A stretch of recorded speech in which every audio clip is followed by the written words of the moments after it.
Salut les gars, bienvenue à Magnet Driving Studio. Aujourd'hui, nous allons parler des signalisations verticales.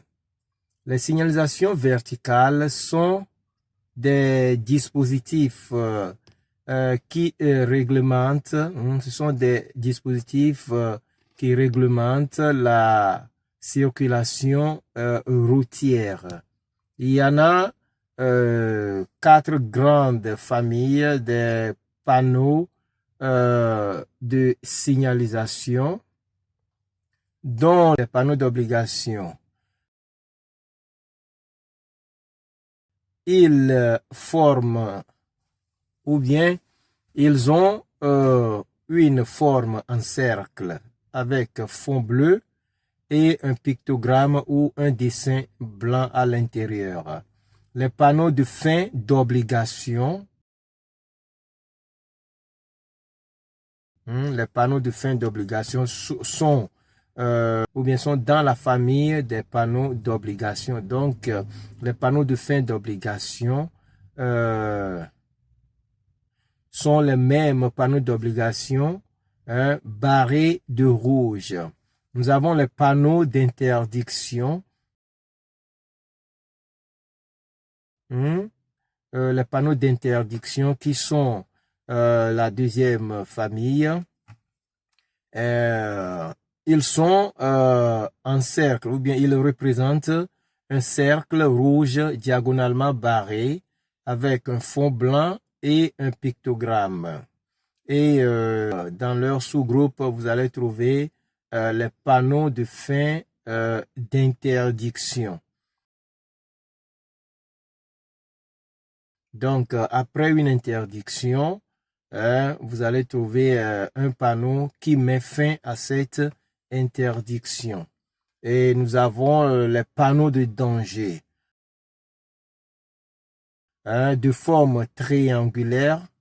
Ils ont une couleur rouge avec fond blanc et un pictogramme à l'intérieur. Ensuite, il y a les panneaux d'information.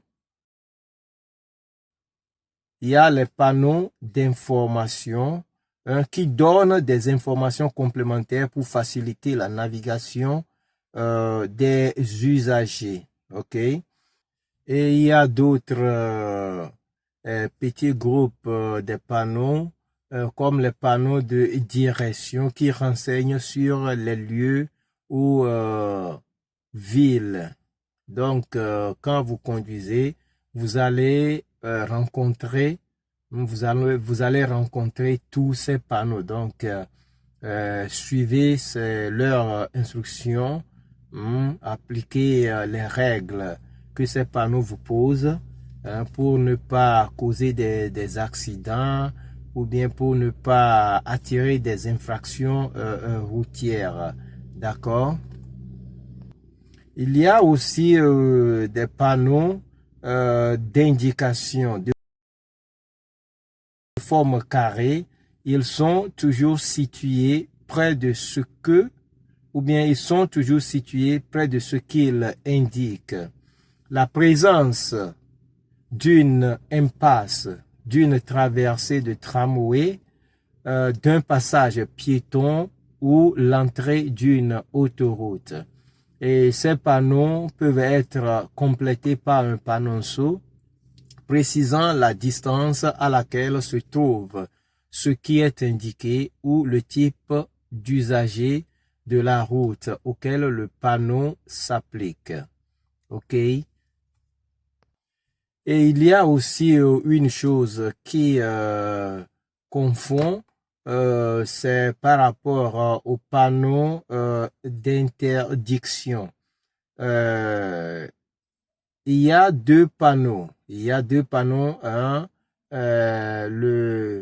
panneau d'interdiction de stationner et le panneau d'arrêt interdit.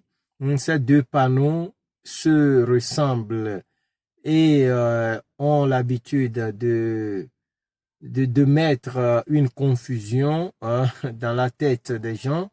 Donc, j'aurai le temps de parler plus précisément de ces deux panneaux.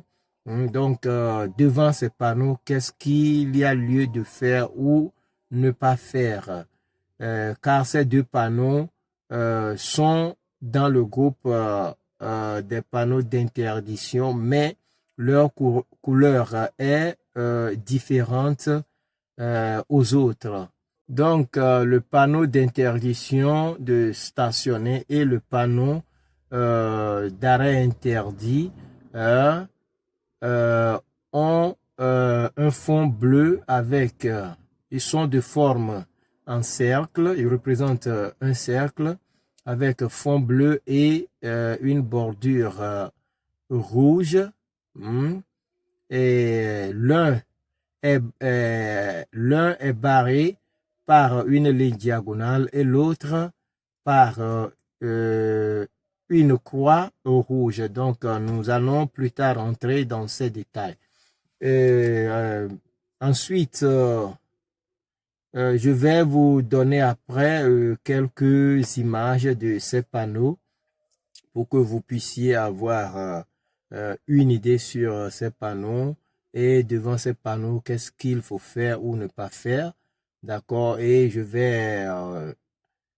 vais effectuer un petit test de conduite hein, pour vous montrer comment euh, comment réagir ou bien se comporter euh, en présence de ces panneaux pour éviter des accidents, des infractions routières et autres. D'accord?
Alors les gars, je vous remercie pour cette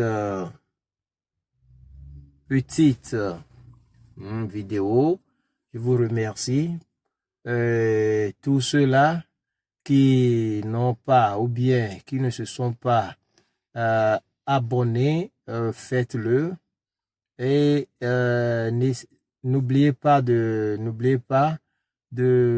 d'aimer nos contenus, de les partager avec vos amis, vos proches, d'accord, pour que tous puissent aussi en bénéficier.